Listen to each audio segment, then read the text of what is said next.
The Huawei Mate 9 may not be exactly a brand new phone to the market, but it is a new phone coming to the United States market. For the first time ever, Huawei is going to be entering the flagship market, and this is their Mate 9, their flagship device, one tier below the Mate 9 Pro, but still packs quite a big punch in the flagship marketplace.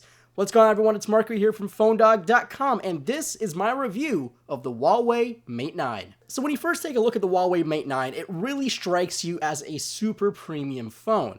The front is beautifully filled with a 5.9-inch 1080p display. It is literally edge to edge and has just subtle curves on the edges, which just makes rolling off your thumb very, very nice. The back is all built with aluminum construction, it's all unibody, and it just screams a lot of quality. The display itself is super bright and very accurate, even bright enough to be viewed outdoors in the middle of daylight. It looks amazing, and at full brightness, it really can blow your socks off. And let me just be the first to say that it's really nice to see a flagship smartphone with a 1080p display, kind of like the OnePlus 3 and OnePlus 3T, because honestly, Quad HD isn't exactly necessary on a phone once it has over 300 pixels per inch. Now, obviously, the sole purpose of the Mate 9 isn't to look pretty, it's also to pack a serious punch at quite a good price point.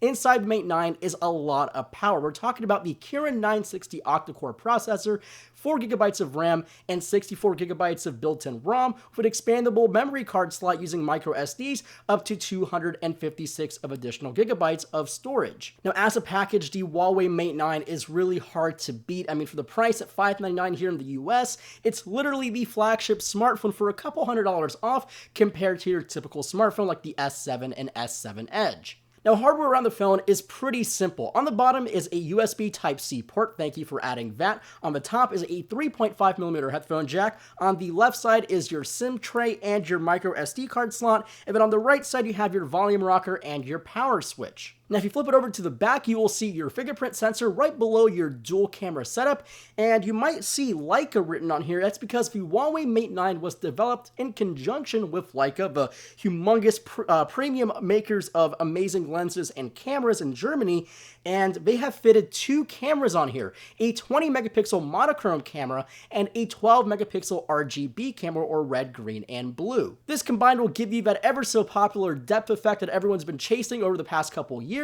And we'll talk about that in just a little bit later, but it's definitely nice to see it on a phone at this price category. Software-wise, you'll be pleasantly surprised to find that Android 7.0 Nougat is running on board here with EMUI, or Emotion UI 5.0. That is Huawei's custom skin. It's probably one of the most heaviest skins in the Android game at the moment, but you can also run the Google Now launcher and make this feel like a stock Android device. Overall, with EMUI 5, it doesn't feel too bad. It is really heavily skinned, and it does look a little funky compared to just stock Android, but I really do like the way it looks. It kind of has a very interesting appeal to it. They're definitely a little bit more square, similar to iPhone OS or iOS, and it doesn't always look like Android at every single point, but again, it works really well. It's not bogged down. It doesn't feel like older versions of TouchWiz like on the Note devices and the Galaxy devices, and overall, it really does run very well, and I haven't really missed a beat running EMUI 5 on top of Nougat. Now, if you're concerned about power or being bogged down, but I will tell you this device has enough power on tap to really power through anything. I have not even hit any bogged down situations where this phone has stumbled or fallen flat.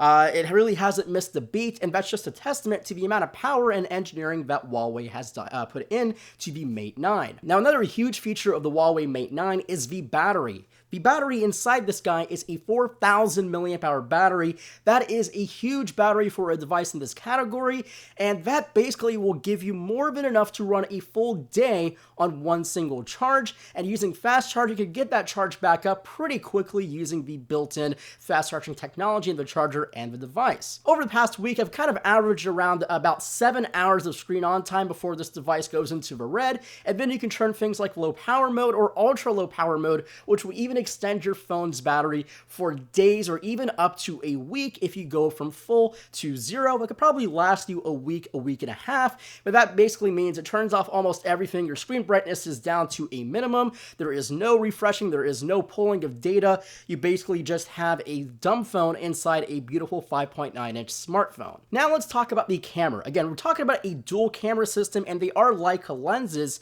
Overall, the image quality is pretty good. It's not quite as good as, say, an iPhone 7, 7 Plus, or an S7 or S7 Edge. It is pretty good in overall the market space. I think it's better than things like the Moto Z and the HTC 10 and a couple other devices, though it does have a tendency to overexpose, especially if you use wide aperture mode. Now, if you keep the phone in standard mode and you just take photos, it does a very good job. The detail is very good. The bokeh is pretty good. It has a rating of f2.2 on the lenses, so it does a fairly decent job of taking good images. Same on the video side, the 4K UHD quality, again, not quite as good as an iPhone 7 or an iPhone 7 Plus or an S7 or S7 Edge, but it's still pretty respectable in the marketplace. It's just not stellar. Now, when you're using the depth effect on the Mate 9, you're kind of getting some more artificial bokeh creation, and it's not exactly as seamless as an iPhone 7 or an iPhone 7 Plus, especially the iPhone 7 Plus. That's kind of the king of the depth effect, just because it has that two-lens system. This uses a monochrome sensor and an RGB sensor to kind of figure out depth information. It's not quite as seamless, but it definitely does its job.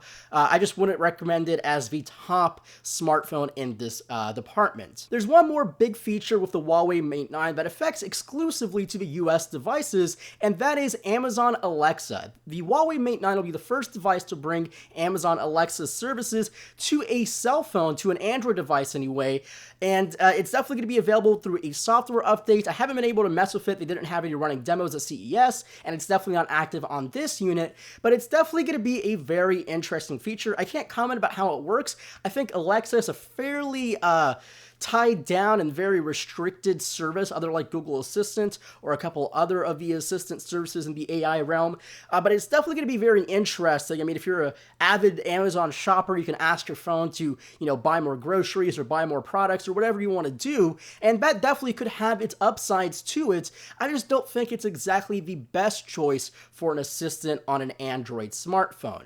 It's definitely going to be worth exploring once it comes available to the Huawei Mate 9, and I'll definitely be doing a video talking about Amazon Alexa on an Android platform. But until then, let me just wrap up this Huawei Mate 9 review. So overall, the Huawei Mate 9 is definitely an interesting looking device. I think it's a little overpriced at $600 US. I think if it was $100 less, it would be a steal at that price. But obviously, this is a very premium handset, and it still is about $150 less than your entry-level iPhone 7 or S7. I think it's a fantastic device. It has a lot of power on tap. It has Android 7.0 Nougat, so you're not really lacking anything in the software department other than EMUI, which you could always run a skin and change that later on. And I think as a whole package, it's very good, very premium construction, very fast fingerprint scanner, one of the best in the industry, and again, I think it's just a fantastic handset through and through, and I think you wouldn't really be disappointed if you picked this guy up compared to an S7 or S7 Edge or any of the Android flagships available right now. Well, I hope you all enjoyed this video. If you did, make sure to give that thumbs up button some love and hit that subscribe button for future videos here at PhoneDog.com.